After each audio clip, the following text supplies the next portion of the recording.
Bonjour, aujourd'hui on va s'attaquer à un sujet qui nous touche tous de très près, au portefeuille. Le lien, souvent un peu flou, entre le financement de la politique et notre économie.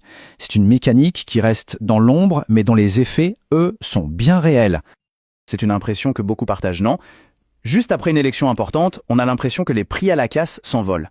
Alors simple coïncidence, ou est-ce qu'il y aurait une raison un peu plus profonde derrière tout ça? C'est la question qui va nous servir de fil rouge. Alors, pour y voir plus clair, voilà le plan de match. D'abord, on va explorer ce fameux lien entre l'argent et la politique. Ensuite, on verra pourquoi c'est un enjeu qui nous concerne absolument tous. Puis, on décortiquera le cycle du financement et son impact bien concret sur notre quotidien. Et enfin, on regardera comment on pourrait briser ce cycle et quelle est l'idée vraiment essentielle à garder en tête. Allez, on commence par la base. Il faut bien comprendre qu'il existe une connexion quasi mécanique entre la manière dont l'argent circule en politique et les conséquences sur l'économie tout entière. C'est un peu comme un engrenage. Et attention, le but ici ce n'est pas du tout de créer la polémique. Non, l'idée c'est vraiment de mettre de la lumière sur une dynamique qui est assez complexe. Parce que si on manque de transparence, eh bien cet engrenage peut complètement fausser les règles du jeu économique pour tout le monde. Et ça nous amène à une idée vraiment centrale, la démocratie économique. En fait, c'est simple. L'idée, c'est que quand on sait clairement qui finance qui en politique, on peut mieux s'assurer que les décisions qui sont prises par la suite, les lois, les réformes, servent vraiment l'intérêt du plus grand nombre, et pas seulement celui de quelques groupes d'intérêt. Bon, maintenant qu'on a posé les bases, voyons comment ça s'articule concrètement. En réalité, tout ça fonctionne comme un cycle, un processus qui se répète. Et pour bien saisir l'ampleur du truc, il faut en comprendre chaque étape. Le processus est d'une simplicité presque déconcertante. Première étape, des groupes d'intérêt, des entreprises, des lobbies financent des campagnes électorales. Deuxième étape, le candidat qu'ils ont soutenu est élu et arrive au pouvoir. Troisième étape, et c'est là que ça devient crucial, les financeurs attendent, logiquement, un retour sur investissement. Et enfin, quatrième étape, ce retour se matérialise. Ça peut être des marchés publics, des lois plus favorables, des avantages fiscaux. Et attention, ce cycle n'a rien d'abstrait. Il a des conséquences très concrètes sur la vie des familles, sur la santé des petites entreprises et même sur les finances de l'État. La toute première conséquence économique, et pas des moindres, c'est l'inflation. Pourquoi? Eh bien, quand des avantages sont donnés à certains acteurs, ça crée des déséquilibres, ça réduit la concurrence. Et qui dit moins de concurrence, dit presque toujours des prix qui montent pour tout le monde. C'est mathématique.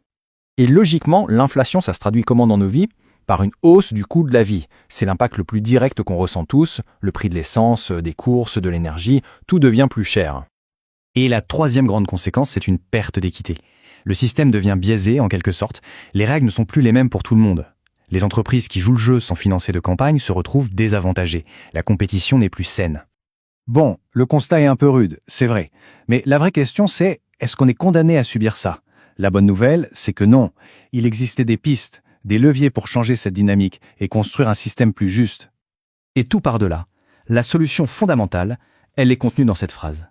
La transparence, ce n'est pas un petit détail, ce n'est pas une option. C'est la condition sine qua non pour avoir une économie qui fonctionne pour l'intérêt général. En fait, on se retrouve face à un choix entre deux modèles.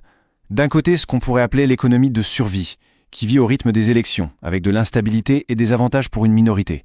Et de l'autre, une économie de projet, qui, elle, se base sur une vision à long terme, qui amène de la stabilité et qui cherche à créer des opportunités pour tous. Et pour bâtir cette économie de projet, il faut des fondations solides, des valeurs. Ça passe par la responsabilité de nos dirigeants, bien sûr, par une vision qui va au-delà de la prochaine échéance électorale. Ça demande de mobiliser l'intelligence collective, d'investir massivement dans l'éducation, et tout ça doit reposer sur un socle de solidarité et une vraie valorisation du travail. On arrive au terme de cette analyse. Alors, s'il ne fallait retenir qu'une seule idée, une idée force qui peut vraiment nous aider à réfléchir et à agir, ce serait la suivante. Et c'est ça le point absolument crucial.